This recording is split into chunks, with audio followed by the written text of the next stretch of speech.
Je n'avais pas reçu de message particulier pour lui, mais je intercédais pour lui comme certaines personnes. On a prié, on l'a recommandé au Seigneur, on a souhaité qu'il sorte. Le pasteur David Aimé est sorti. Mais regardez, le pasteur David Aimé a fait 1 an en prison.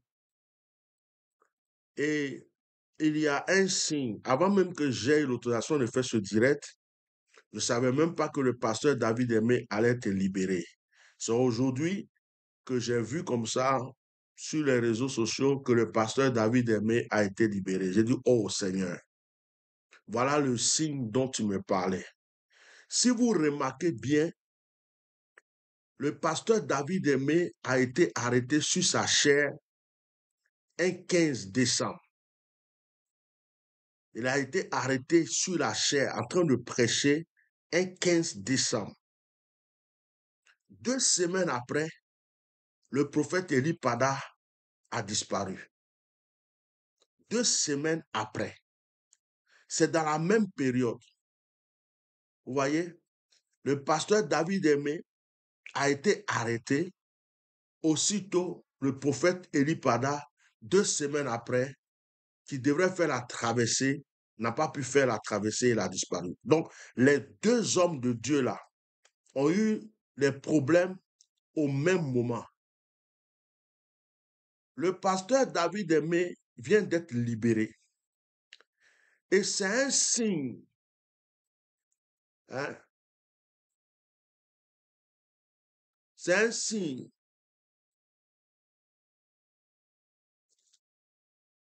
Excusez-moi, je vais juste bloquer une personne ici. Voilà, on n'a pas besoin d'elle. Voilà, dégage. Activer le mode muet.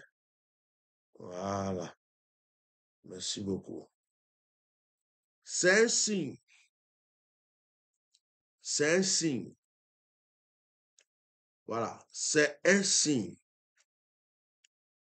C'est un signe que notre frère, notre ami, l'homme de Dieu, le prophète Élie Pada, est en train de monter sur son char de gloire pour son retour. Si tu peux acclamer, il faut acclamer chez toi. Je répète, c'est un signe. Ils ont voulu tuer Élie Pada, ils n'ont pas pu. Ils ont voulu en finir avec Élie Pada, ils n'ont pas pu. Ça commence là, ils savent que on va les mettre les trucs au dehors là. Et ils vont commencer à attaquer. Donc, protégez le direct. Mettez seulement des cœurs et partagez. Mettez des cœurs, likez, tapotez le direct, que ce soit sur TikTok, que ce soit sur Facebook, YouTube. Tape surtout Facebook, YouTube là. Tapotez le direct là-bas. Surtout Facebook. Vous voyez? Vous croyez que le pasteur David Aimé, les policiers qui sont venus l'arrêter là, c'est parce que le pasteur David Aimé a dérangé un politicien ou quoi? Ce sont des autorités religieuses, soi-disant pasteurs ou archibishops, des gens qui disent que David Aimé les a insultés là. C'est eux qui ont payé leurs petits policiers là. Ils les ont donné transport pour mettre quelque chose, pour mettre essence dans leur voiture. Et ils ont payé peut-être un commissaire ou quelqu'un pour dire va l'attraper. Le problème là, en Côte d'Ivoire, là, ce n'est pas le gouvernement dans l'église. Dans l'église évangélique, le problème, ce n'est pas le gouvernement, ce n'est pas les autorités politiques.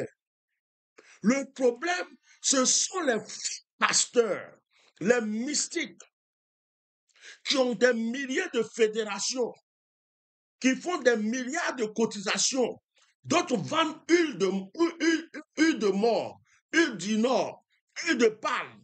Et puis d'autres même là, ils sont archi monseigneurs des monseigneurs, qui s'autoproclament grand-père de Jésus, grand-mère de Jésus, qui sont dans le pays, qui ne peuvent même pas créer le réveil spirituel, mais qui ont des titres ronflants, des églises climatisées à dormir debout, des bancs en or, des chaises en or, des costumes dorés, des pharisiens, des tombeaux blanchis. Ces personnes qui sont là, qui ne font que manger la chair du troupeau, de s'engraisser avec la graisse du troupeau, et qui n'apportent rien au corps du Christ. C'est leur propre gloire qu'ils cherchent, leur propre honneur qu'ils cherchent. Ils ne prêchent pas Jésus. Ils prêchent leur vie, ils prêchent leur titre, ils prêchent leur personnalité. Ces personnes qui ont pris des pouvoirs mystiques, qui ont été consacrés par des féticheurs pour rentrer dans le corps de Christ, ce sont eux qui avaient mis David Aimé en prison. C'est eux aussi qui ont voulu tuer Élie Pada. Mais Dieu les a fait échouer. Élie Pada n'est pas mort. Élie Pada ne pourra pas mourir entre leurs mains. Élie Pada n'était pas né pour mourir comme Jean-Baptiste. Élie Pada n'a pas reçu l'appel de Dieu pour être égorgé, pour qu'on présente sa tête sur un plateau. Élie Pada est un homme qui a été consacré à la dimension d'Élysée pour relever ce que Kakou Sévérin avait commencé en Côte d'Ivoire. C'est pourquoi Dieu a déposé son onction sur ce jeune homme. Mais je suis venu les annoncer quelque chose. Il y a des signes qui ne trompent pas. Vous avez voulu faire du mal à David Aimé. Vous l'avez mis en prison. C'est maintenant que David Aimé va grandir. Oh my Sakabro.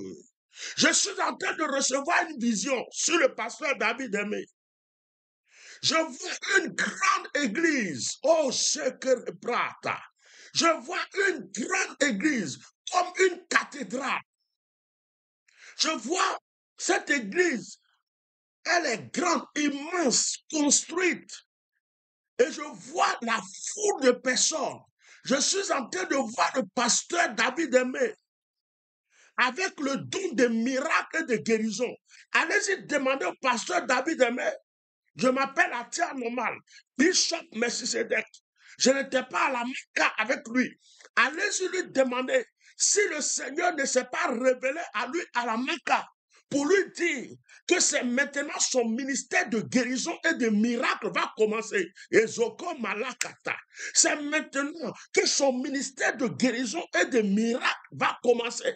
Dieu a dit cela. Vous allez voir le pasteur David Aimé dans une autre dimension. Une dimension de guérison. J'ai dit, une dimension de guérison, de miracle. Les bossus sont en train d'être redressés. Les paralytiques sont en train de marcher. Les aveugles sont en train de voir. On dépose des morts. Les morts se lèvent et dansent. Je suis en train de voir cet homme dans une vision, avec une dimension de miracle, une dimension de guérison, une dimension de restauration. Comme si le Seigneur avait permis qu'il rentre dans ce feu pour en ressortir plus fort. J'entends Rivera. Je suis en train de voir un endroit entre Cocody, Rivera et Abobo. Je ne sais pas si c'est lié, mais c'est un endroit qui facilite l'accès de Cocody à la Rivera, de Abobo. C'est-à-dire qu'un endroit qui est bien situé. Je vois un terrain très grand et je suis en train de voir construction immense, un grand temple. Ce temple est immense. Et le Seigneur me dit, voici le lieu que je donne à mon serviteur. C'est là qu'il dira.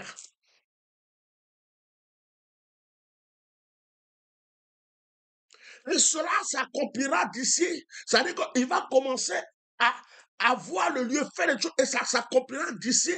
Je vois 3 ans où ça va finir. Et le Seigneur me montre le pasteur David Aimé avec des cheveux blancs. Et il me montre avec des barbes blanches.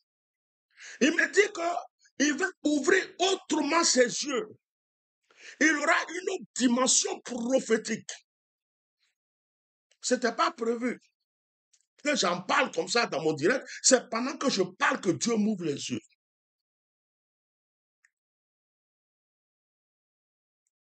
Je vois le prophète Élie Pada sur un cheval. C'est comme un char. Et je vois du feu autour de ses chars. Je vois une épée flamboyante entre ses mains. Je vois comme du feu qui sort de sa bouche. On ne peut pas regarder ses yeux. Et je suis en train de le voir. Le cheval arrive. Et partout où il passe, lorsque les gens le voient, les gens tombent. Lorsque les gens le voient, les gens acclament. Et le Seigneur me dit, je suis en train de déposer une nouvelle dimension de puissance sur mon fils. Le monde entier entendra parler de lui.